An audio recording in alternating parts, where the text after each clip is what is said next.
अगर कभी रात के 2:17 पर आपकी घड़ी अपने आप रुक जाए, तो उस पल आईने में मत देखना, क्योंकि वो आपको देख चुका होता है। मेरा नाम रोहन है और ये कहानी है गांव चंदनपुर की।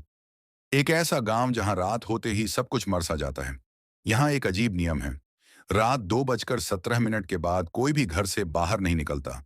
लोग कहते हैं ये बस अंधविश्वास है, लेकिन जो इसे तोड़ता है वो दोबारा दिखाई नहीं देता। रात मेरी नींद अचानक खुली, घड़ी देखी, 2:16 सुबह। अचानक टिक टिक की आवाज बंद।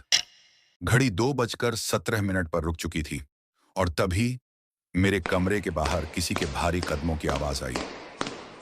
रोहन, दरवाजा खोलो बेटा। मेरी सांस रुक गई। मेरी माँ तो शहर में थी। फिर आवाज बदली। अब वो मेरी ही आवाज थी। दरवाजा खोल, तू ही तो है। डर के मारे मैंने सामने रखे आईने में देखा और वहीं मेरी सबसे बड़ी गलती हो गई। आईने में मैं नहीं था, वहां कोई और खड़ा था, मेरी ही शक्ल में, काली आंखें और मुंह कानों तक फटा हुआ। वो मुस्कुराया और बोला, अब तू बाहर नहीं जाएगा, क्योंकि अब मैं तू हूं। अगली सुबह मैं किसी तरह जिंदा था। मैं गांव के बुजुर्ग के पास गया। उन्होंने दरवाजा बंद कर दिया और कहा, सालों पहले एक आदमी ने इसी समय 2:17 पर आत्महत्या की थी।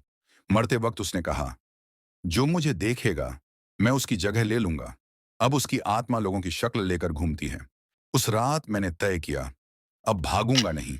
2:16, 2:17, लाइट अपने आप बंद और वो सीधे मेरे बिस्तर के पास खड़ा था, मेरी ही शक्ल में। उसने कहा, तू बहुत देर तक जिंदा रहा। मैंने आंखें बंद करके जोर से कहा, तू आईने में है, मैं असली हूं। तेज चीख और आईना टूट गया। सुबह गांव वाले आए। मैं बेहोश पड़ा था, लेकिन असली डर तब हुआ जब एक नया लड़का गांव आया। वो मुझे देखकर बोला, आप बिल्कुल मेरी तरह दिखते हो। और मेरी घड़ी अब भी 2:17 पर रुकी हुई थी।